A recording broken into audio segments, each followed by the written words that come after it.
Hello, everybody. I'm C.J. Miller. I'm in my kitchen in my apartment downtown Shreveport, Louisiana. Please come check us out. Across the Red River is beautiful Bossier City, Louisiana, and you're going to love this. A very simple thing to do. I got this package, and they came prepackaged snapper.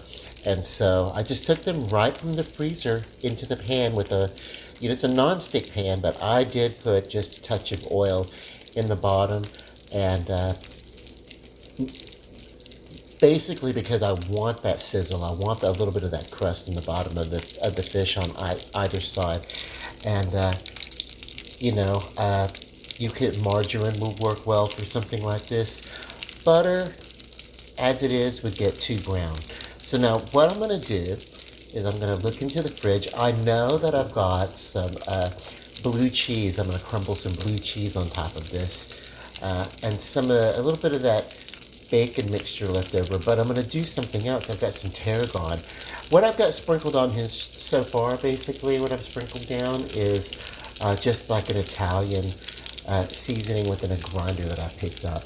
A little bit of pepper, a little bit of garlic, a little bit of onion, that kind of thing. Almost what you might do with the steak. So, but you could do a twist of lemon with this if you want or something, or you could do a tartar or a yum yum sauce or something. Yum yum sauce. That's basically it's a brand name, but it reminds me of the sauces that the people in South Louisiana used to make, where they would take like, 3 parts mayonnaise, maybe about a part and a half of mustard, and maybe from there, maybe 2/3 of a part ketchup. Kind of stir that, blend it together, get it to be a nice kind of orange consistency, and then add whatever they wanted to. But that was their dipping sauce for seafood. A combination of those things, But let's see. I'm going to take this completely off the heat. And I'm actually going to move it to a part of the stove that's not hot. So I've moved it, and I'm going to let just the heat from the pan, after I've moved it off of the hot burner and put it to a burner that's was not in use. This is a sprinkling of tarragon. I love tarragon with fish. Right around the time of serving, which I'm going to eat this piece, it's a little bit thinner and everything. This piece is maybe it's a little smaller of a portion, but it's a thicker portion, so it it's not that much. It's not, if you wanted to divide this evenly, maybe I would take off this little piece and serve it over here with that one, and maybe serve either of these on like some green salad, or maybe with some broccoli florets or something. I love raw vegetables if I'm going to have vegetables, but that's not how the pan is dressed. But basically, I'm going to take just unsalted butter, very thin shavings, put on top for extra flavor. And here comes the blue cheese. Okay, and so here we go. It's topped with some really great blue cheese crumbles. If you're single like I am, you don't necessarily want to go through a lot of effort to cook. Um, 3 or 4 meals a day just for one person. You want simple recipes, and this is fast and simple. And if I do something like if I fry some chicken, like I did yesterday, and finish it off in the oven and everything, it's basically because I snack throughout the day just on the chicken.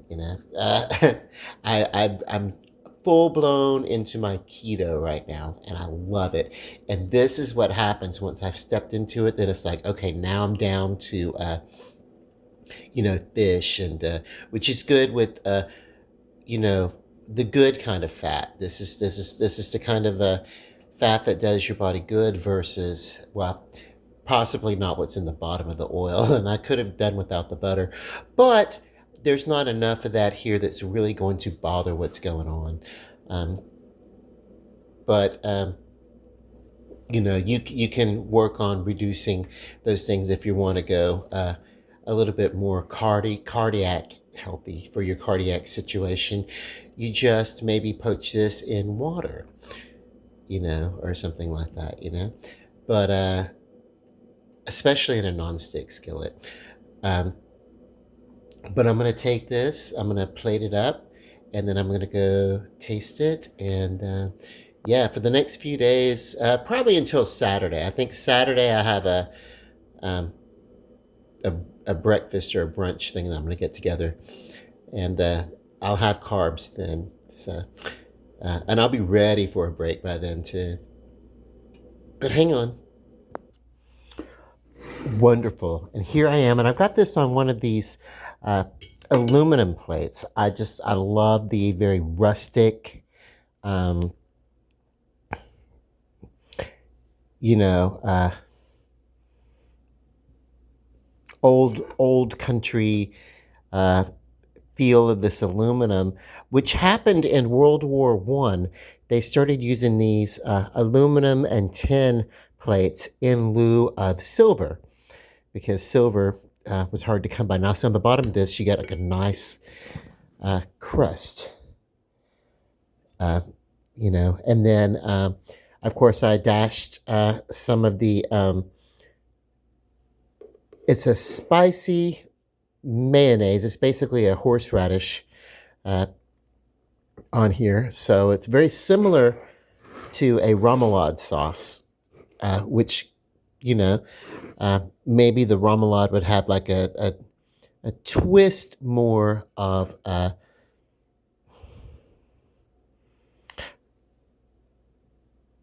want to say a twist more of a either a lemon or a I've even seen or had a remoulade. There's a restaurant in town that makes a remoulade that's a ginger base. It's a very powerful ginger flavor. And then, of course, I sprinkled on paprika just to give it a good sense of, color. And I knew that butter was going to melt off of and make a really, really good sauce. The paprika basically is just for show.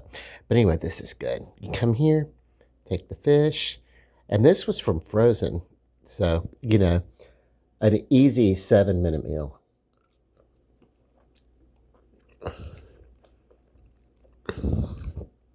Lots of flavors, and you could easily do this for the family and do it for or just do it for yourself like I am. You could have some, like I said, maybe some broccoli or some carrots or something like that. Spring mix.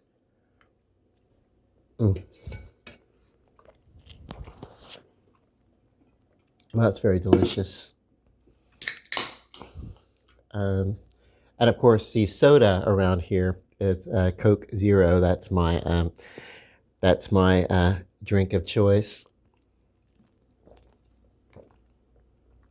But I don't necessarily know if you were going to serve a wine. Do you know what would go really, really well with this? Would be a really dry wine, and I don't know if it would matter that much if it were red or white.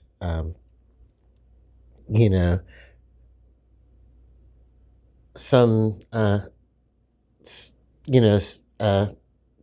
wine stewards might kind of pick on that, but I don't know. I think in this case you want a dry wine and maybe kind of a middle of the, maybe not something with the great lip on it. What I mean by lip with the wine is like when you see like a wine glass and there's kind of like the surface tension that you see in water that maybe around as it's touching the glass, maybe there's a slight raise or something. That's what I meant.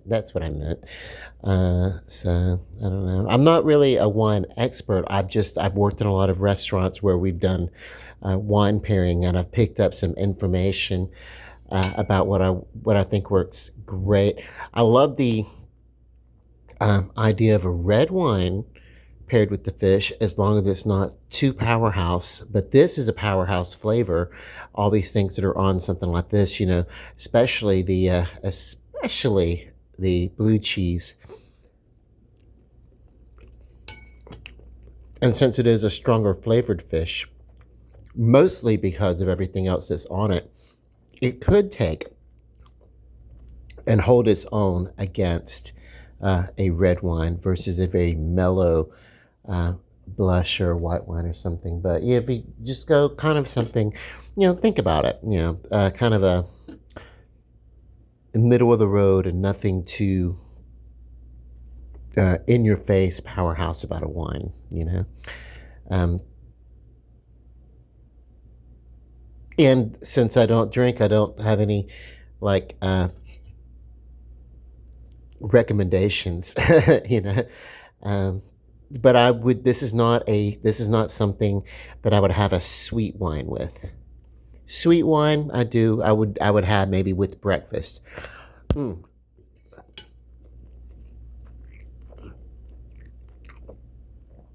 I've worked in a few restaurants back in the day, and they used to sell um, it's a white Merlot. It's what they used to try to sell, and nobody really could sell this stuff. And it's like, me, I, uh, when I'm working with people, and if you give me just a little bit of knowledge, I can run with it, and I can pretty much sell anything. And I basically was able to sell off uh, all the white Merlot that was in stock that would sit around. And it's like, because I knew a little bit about wine pairings, and I knew that would go great with like a brunch. If you weren't going to have mimosas or something like that, mimosa being, champagne or orange juice or something like that. If you weren't going to have that, then you actually could have it with, the white Merlot. Have your breakfast, your brunches or whatever that come with a little fruit salad or whatever. And since the white Merlot has kind of a berry flavor, to me, it's kind of a wow. This is very sweet and a little bit fruity underneath it. So yeah, that pairs well with the breakfast. So that's about the only thing I can say is that back when I was working in restaurants, I knew a lot more about wines and everything. But boy, this fish, a good couscous would go well. Anything that you could have with a good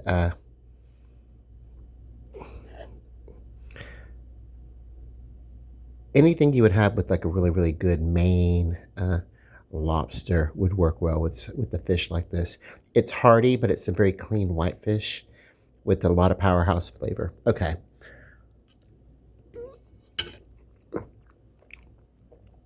Listen, I love you guys.